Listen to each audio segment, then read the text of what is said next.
Okay, it's the 24th, 2:30 a.m. We're doing night shift. Over this bank here and along the edge along there is a big slough. Previous operator done 2 headlands on this side, not up there. This is the end of her headland. So, and I'm doing like straight runs, filling up here. And I came up to the edge of her the headland to mark out another headland. And I got here and I knew it was like a bit soft. You could see the sprays sunk in a little bit there. So when I was up on that bank there, I was like, righto, I'm gonna have to get out of here somehow. Max revs, punching gears like there's no tomorrow. Like I had momentum going, I'm telling you. Drill wasn't in the ground, and I was practically on a spray run. Look at that, that's sunk in a bit there too. I'll just show you. It's thick. The only thing I'm concerned about is this rear axle in the car has sunk in a bit, which I don't really like. Other than that, it's going to be a super easy pull out.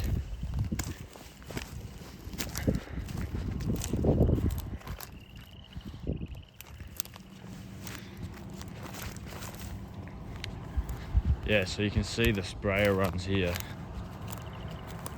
So there's honestly nothing else I could have done. And then when I started slowing down, you get on the articulated staggers, you just start cranking the steering wheel to keep your tyres on fresh ground. The cast wheels haven't sunk in, the big wheels haven't sunk in.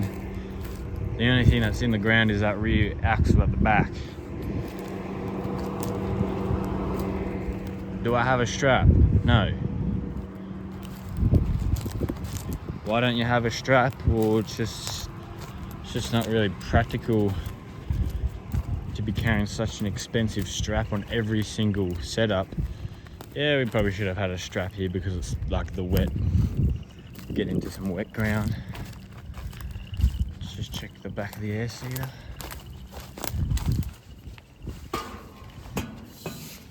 No.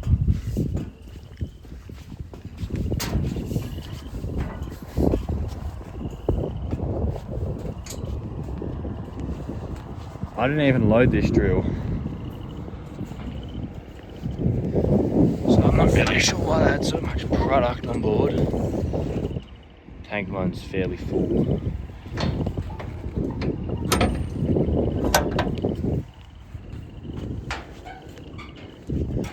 I could go check on the screen, the scales, but I've unplugged it all. Tank 2 is not too full. It's the second biggest tank. Second biggest tank, but nothing compared to tank 1.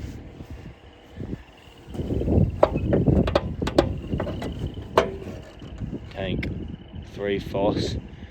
This is the second smallest tank. Kind of small as a real tank. You don't really count tank 5, it's a small C box. But I suppose you can hold a ton. Tank 4 is loaded. That's probably not really helping my rear axles.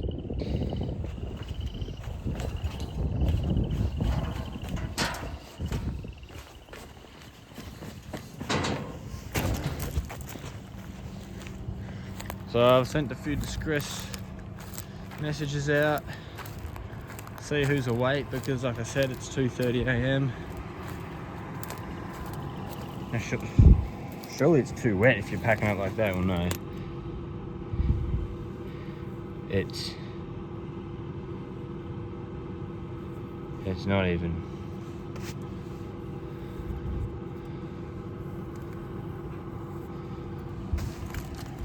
Maybe it is. Maybe it is getting a bit wet. Either way, we've got to get some sort of crop in. Oh, I really don't like that. There's like 1/8 of dirt sitting on top of that. But mind you, I was just in a wet spot over in that corner. Go a few hundred meters over there, we're fine. So what am I gonna have to do now? Well, I'm about to pull my drawbar pin out. If no one replies by the time I do that, I'm just gonna have to call someone, wake someone up, make a bit of a plan, whether we pull this out in the morning, whether we pull it out now and then keep smashing out acres. I don't know, we're gonna have to figure this all out. Now, when you get stuck, you gotta know when to pull the pin. You don't want to dig yourself a massive hole. So if you just keep digging yourself out and you unhook the implement, but the tractor's still stuck itself, that's bad. You don't want that. So I've not really dug myself in at all. That's nothing.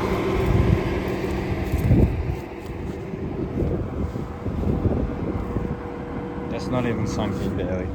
That's just broken the crust, shall I say. But it does look like there's water sitting around there. Then I don't know where it goes in there, because I haven't been in this field at all during the day.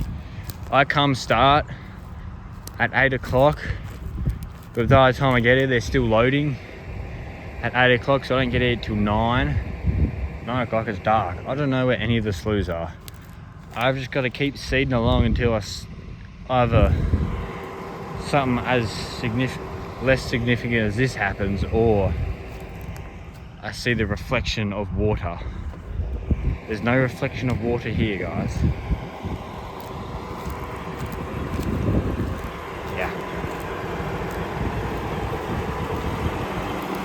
But let me know what I should have done. I've got the bigger strap, and we're gonna head back now and spend a fair bit of time scouting out the best place to position the tractor, because we don't want that to dig in again. But I'm feeling hopeful and faithful that we can get this pulled out by ourselves. If you get yourself pulled out, solo pull out, solo stuck, then get yourself pulled out by yourself, it's not really even stuck, to be honest. It's more like just finding something for yourself to do. Okay, it's a bit of an aggressive angle. It's hooked onto the safety chain. The safety chain doesn't seem as big as I would hope, but I mean, it's a safety chain. Like, it's designed to be able to withhold the weight of the whole drill, or else I wouldn't have put it on there. If not, I'll sue Borgold. It's a little wetter than I'd like where the tractor is, but the tyres are clean now.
Concerned about that hitting the cart.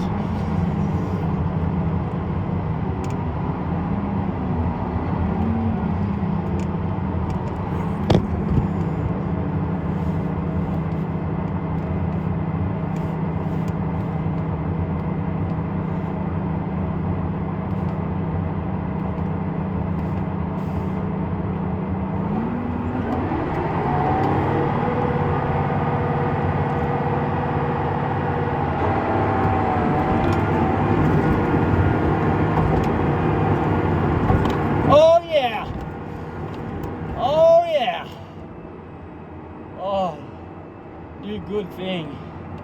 Oh, it's a good thing to be self-sufficient. Woohoo! Big sigh of relief. Big sigh of relief. Get this big puppy on some dry ground. Oh yeah. Oh yeah.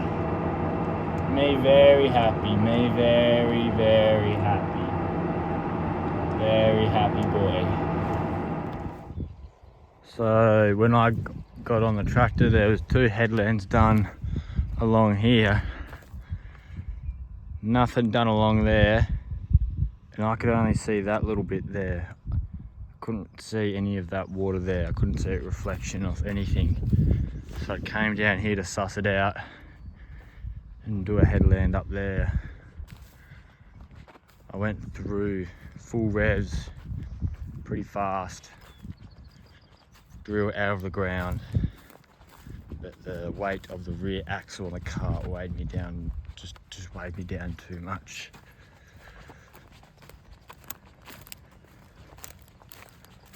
Yeah. Holy smokes. Big hole.